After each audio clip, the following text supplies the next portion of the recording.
Hello, this is part 2 video of our 5-part series segment that we have, and last week we showed you pretty much kind of an overview of the project and how we got involved with Express Kitchen and Bath, made our choice to use them.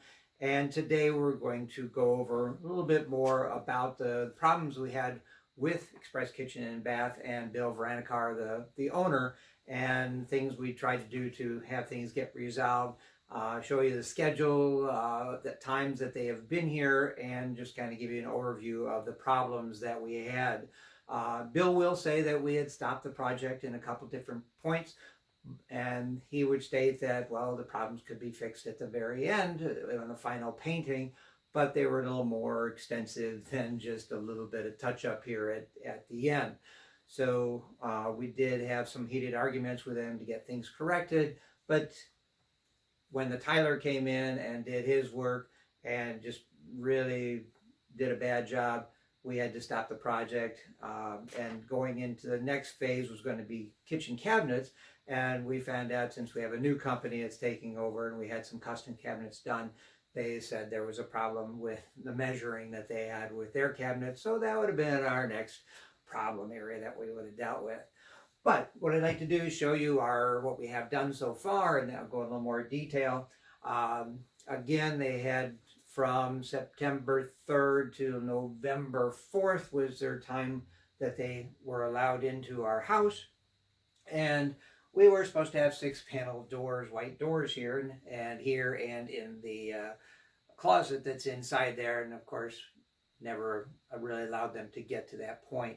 So without further ado, let's go inside and take a look at what they've done for us. Before we do go into the bathroom, I did want to point out a little bit about the schedule. We can see on Tuesday, the September 3rd, they were supposed to be coming in and starting that day, but we did get a notice that they weren't going to come until Wednesday on the 4th. And on the 4th, they did put in 8.1 hours, and that was a demolition group, and they did a very good job. A lot of hard work with 2 of their individuals, and they protected our carpet and just overall did a nice job with that. So we were impressed with the company at that time. The next 2 days, we can see Thursday and Friday, they didn't come. It just kept, delays because they didn't have anything scheduled. So they did come on Saturday, and their goal was to get the shower pan in, because after our initial deposit of $9,000, our next amount of money was due of $8,000 once the shower pan was put in. So they did work very hard to get that shower pan in on Saturday with some electrical work. So that was another 6.8 hours. Then on Monday, you can see they didn't have anybody coming. We had the plumber on the 10th for 3.1 hours, and he did a good job for what he needed to do. We had the drywall person come in, and when he did his work on the 12th and on the 13th did the taping, and a little bit on the 14th with the goop and trying to finish, he did a very horrible job. The 17th, the painters came in, and they did not expect that they were going to have to do the repair work that was left for them. And so it took them a little bit more time than anticipated.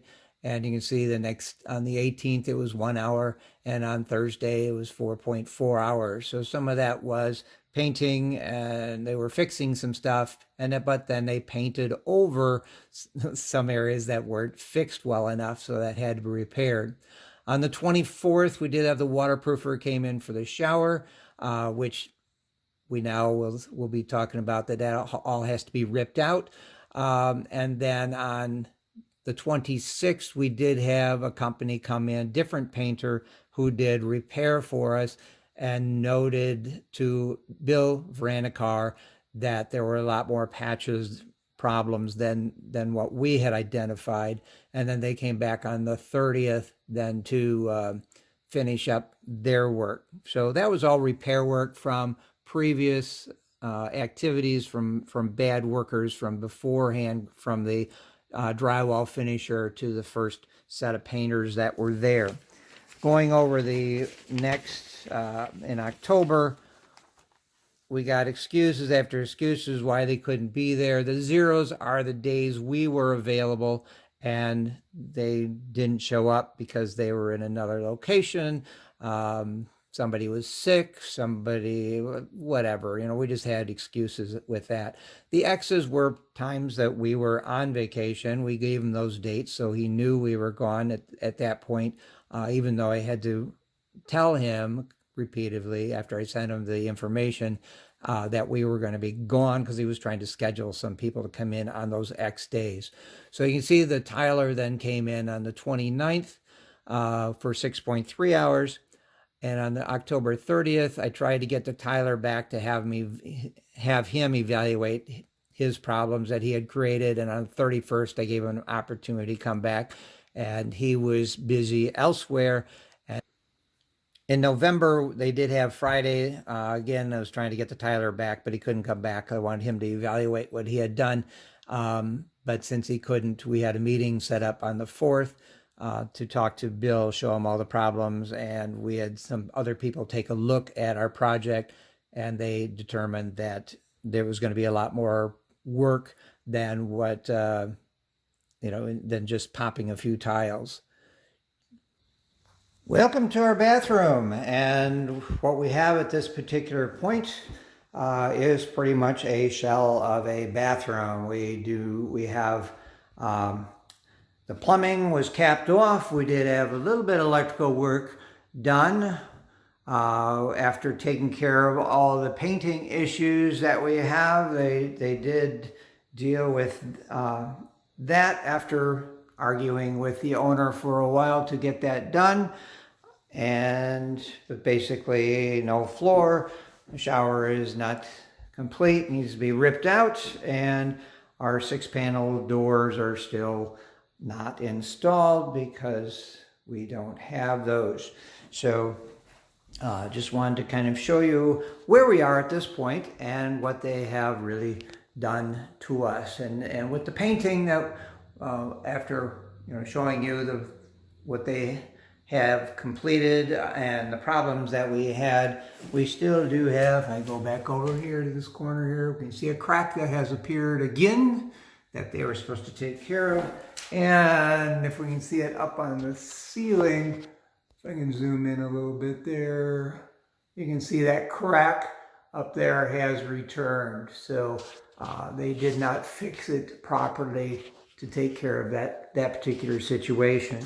So as I say, at this point, we are pretty much with a shell, and we're moving forward with another company that will do it correctly. So as we said, Express Kitchen and Bath, thanks for what you've done so far with our $17,000.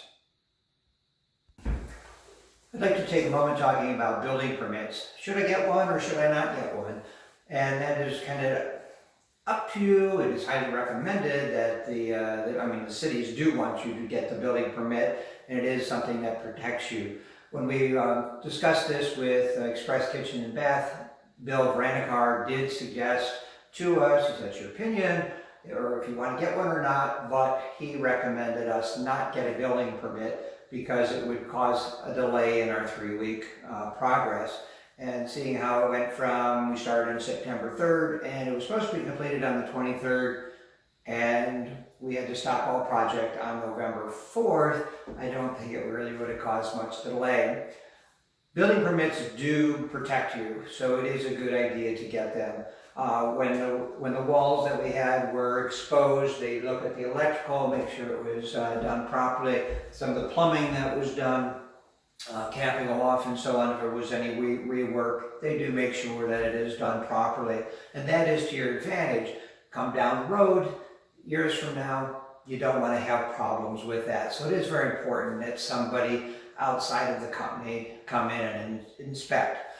We did not go with the building inspection at that current time, and since we stopped the project, we did obtain a building permit. Inspectors did come out. They did find a couple issues, and that in the electrical to start with, we had a couple minor things that need to be corrected, but one a little bit major is the wrong wiring was used, gauge was used, and a couple of new boxes that were put in, so that does need to be changed. One thing you'll notice in this box is the knockouts of the box. Those must be covered up. It is a fire prevention, so there are little plugs that have to go in there, and that was not done in our case. A little more major problem is, that could be a problem down the road, is the wire that was installed in our outlet. This goes from, it was an addition from this one, and it goes over to this one we have over here. The wire that was used to go across was a 14 gauge wire, and building codes in Shorewood does state it needs to be 12 gauge wire in the bathroom, and that's because you're plugging in things like hair dryers and curling irons and those things that do draw a lot of power. So it's another fire prevention that they are protecting you with. Another electrical situation that was pointed out by the building inspector was these tightening nuts that hold the electrical in. Those need to be tightened by putting a good screwdriver and tighten it down. By being loose like that, and there is a shortage sometimes with the ground, how it's hooked up here, you can get an arcing that will occur here, and it has been shown to cause fires. So these all need to be tightened, which the building inspectors did point that out for us. When the drywallers came in, this is our first problem that we had with Express Kitchen and Bath. The drywall finisher is to prepare the walls in a smooth finish so the painters can come in and put their coat and final coat of paint on. This was not the case, as you see. The walls were ill prepared, and the painters, when they came in, had to do multiple areas of repair work in order to prep it for the painting. Painters, as you'll see, also did a poor job, which I'll show in the next set. These pictures are showing after the painters came in and repaired the walls and painted over them.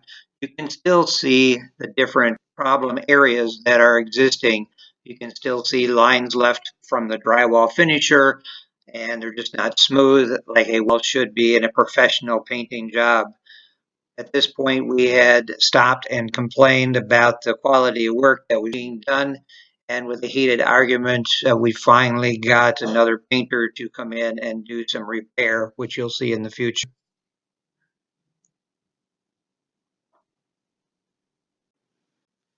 Before the painters came in, we did blue tape the areas we thought were bad. And as you'll see, when the painters started doing their repair, they have many more areas that were showing problems than what we had identified. And the painter then did comment to Bill that there were a lot of problems with the original paint job, and Bill did verify that with us in an email. So as you can see, the blue tape, then it goes into the painters and where they have repaired all the different areas on the wall, and much more abundant than what we had originally identified were problems. So they did do a nice job and smooth out the wall and got another coat of paint on the wall, so it does look at this point. So they did take care of that original problem, and then we ended up with the next.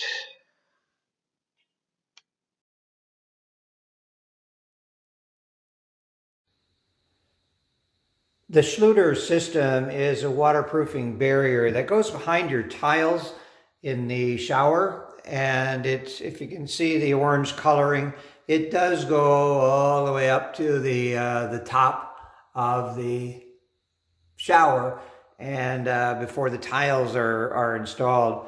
And this just allows for it's a barrier, so if you do get any leakage, once the grout is put in, it seeps in. It does go in between, behind the tiles, and will go down.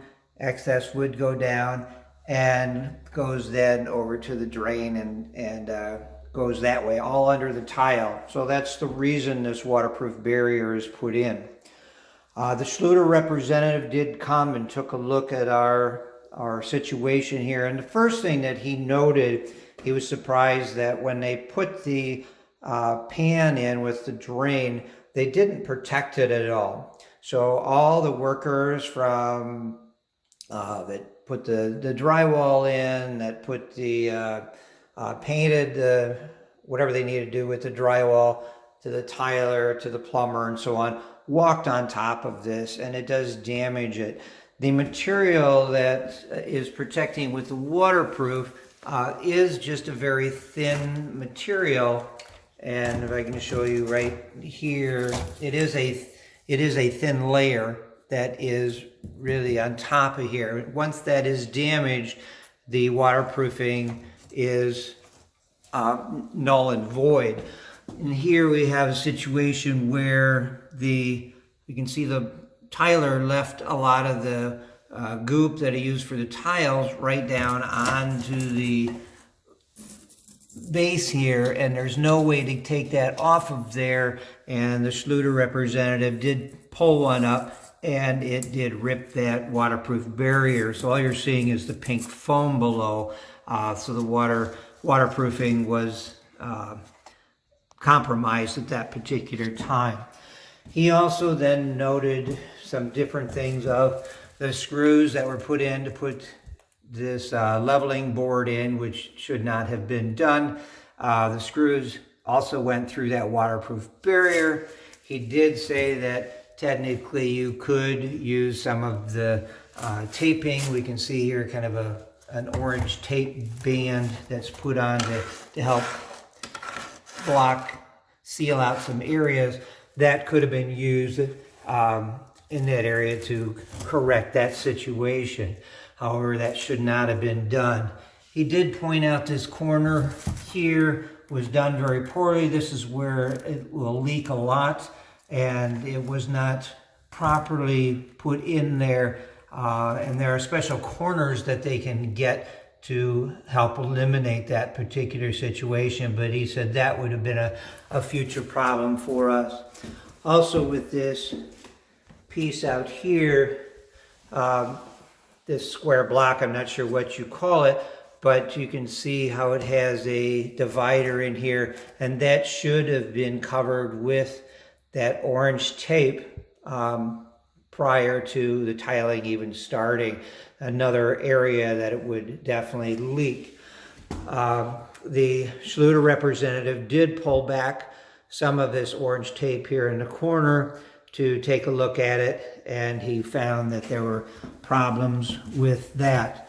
The waterproofer did not put the seat in, and so the tiler did, and the Schluter representative pulled back some of these areas, and he said water is just going to be getting back into those back areas, which will create a problem.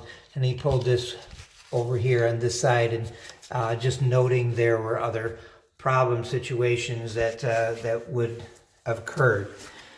The other thing he noted was when you look at this diverter area where we turn the water on and off and turn it over to a side handheld nozzle, all the tile is not cut at a slope inward, and what that will cause is if water seeps into the grout area, it is going to then run to in between the wall, which will create a problem. They didn't use the proper caulking material, which also helps seal out any water that does get behind, won't get in behind the wall at this point. That was not done.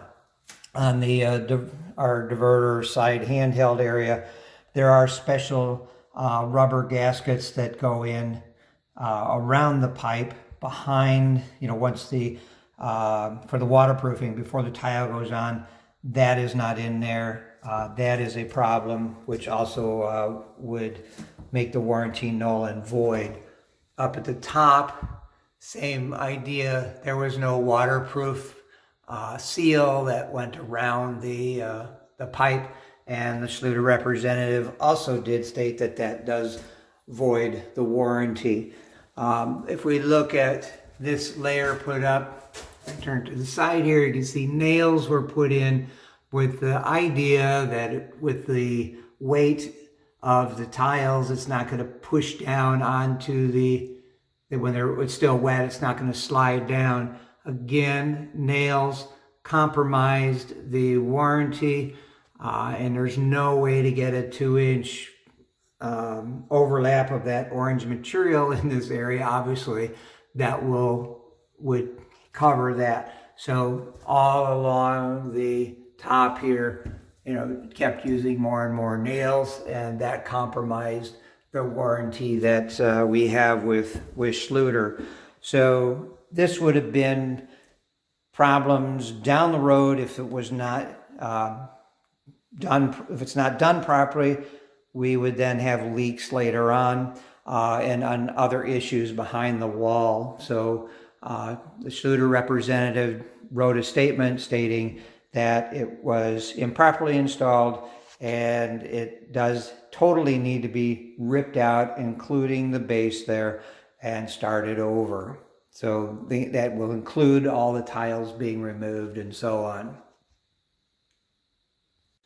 The tiling job is not complete, and the tiler had 1 day to work in here. We did decide that we needed to have some professionals take a look at it to make sure it was being installed properly. We are not installers ourselves, so we thought we were a little concerned about some of the situations, so we wanted to have other people look at it. We did have 3 professional installers come and take a look at it and gave us evaluations with what needs to be done with the tile. It was determined by the 3 professionals that it does need to be totally ripped out and redone. Bill Vranicar did say that it could be fixed by popping a few tiles and reset. The problem with that is by pulling any tiles. The others had mentioned, the professionals had mentioned that you're going to rip the waterproof material behind it and probably the wallboard that is also behind there. And to try and correct those situations would take a lot more work and will probably end up in problems in the future. So if we do take a look at some of the tiling situations here, one of the main things that we've spotted right away was with the tile, our border tile. And you can see at the top there's about the 1/8 inch spacing, and we should have had the 1/8 inch spacing down below. And if you look at the spaces in between all those tiles, the vertical part, or excuse me, the horizontal part, at the bottom you can see it down at this lower section here, they're all crushed together, so that not enough spacing was allowed in that. And up at the top we can see a couple other sections where they're just pushed together. Once you get grout in there, that will really stand out that the spacing was not allowed. Enough spacing wasn't in there. We can see at the corner here that if you look at this material going across, it doesn't even line up with the one coming across on this other wall here. So the lineup was improper. You can see the tiles at that point, they don't tend to line up real well on the big tiles here, are not even lining up. So, there's another issue there. We can see down in situations here where the spacing in between the top section there versus the bottom is a different spacing. And again, once you get the grout in there, this is on the main front wall, it will stand out and be identified there.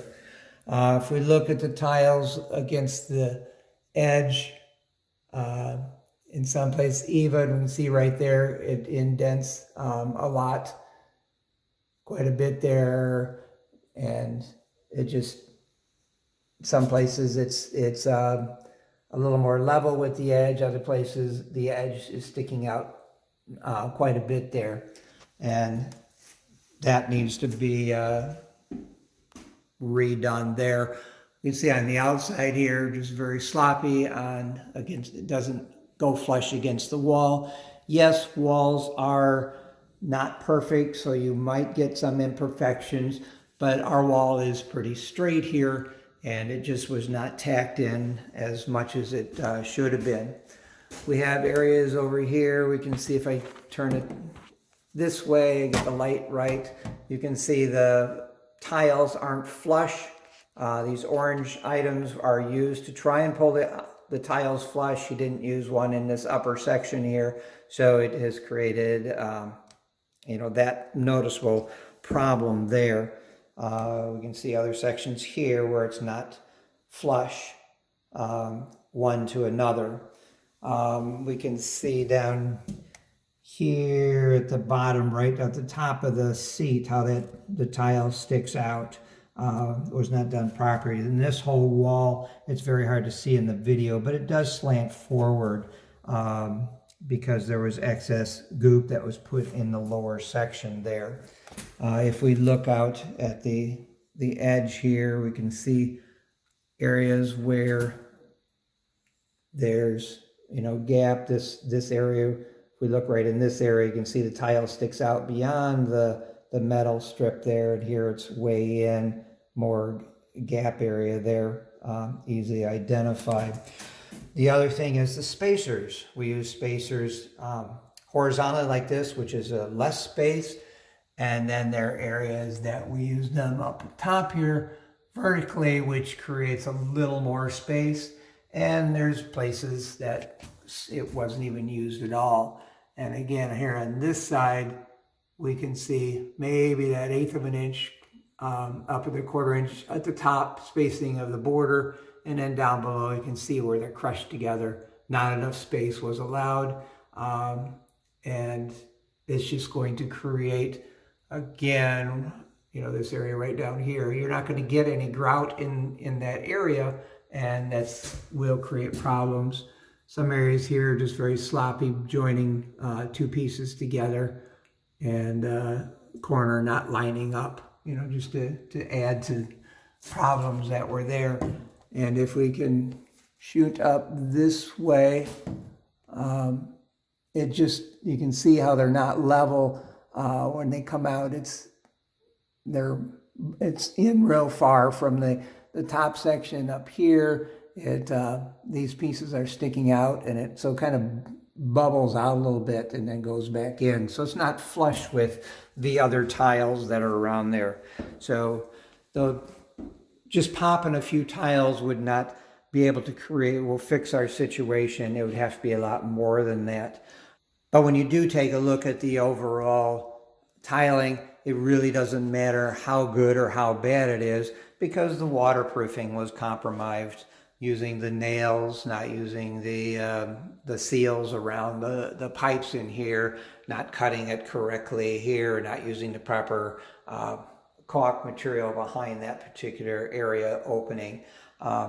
And again, the other issues that I pointed with the waterproofing, that all has to be ripped out anyway. So again, doesn't really matter how good or bad the tile was, but it's just showing you that the tiler that did this work was not qualified and doesn't really know what he was doing in this. And it's been verified by a tiling association, by the Schluter representative, and also by 3 other professionals that came and took a look at our situation that we have here. So therefore, totally bad job done by Kitchen and Bath, Express Kitchen and Bath, and another situation that we ran into that we had to deal with. All right, a quick summary for this video that we did put out for our second one. It is an overview of our project, the problems that we had, including the scheduling problems.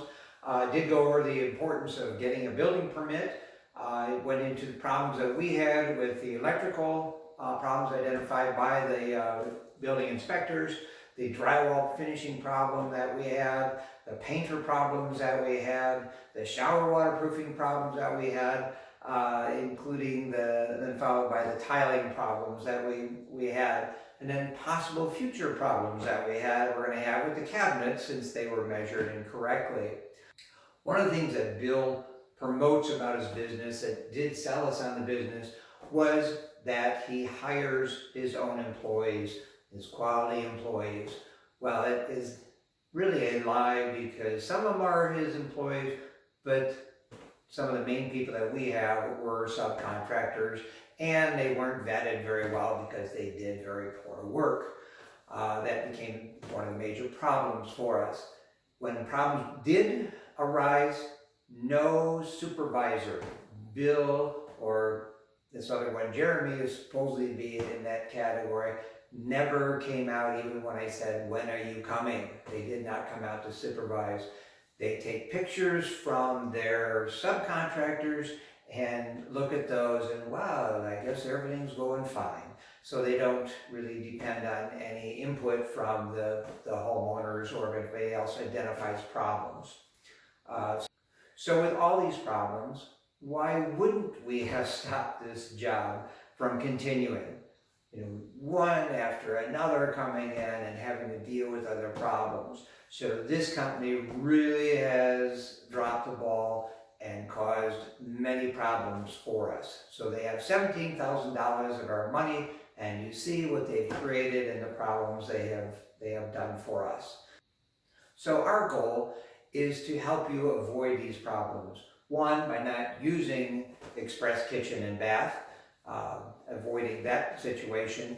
But in future videos, we will be showing you things that you can do to help pick the right person. And if you do get a group that is causing some problems, how you can resolve those situations best to your ability.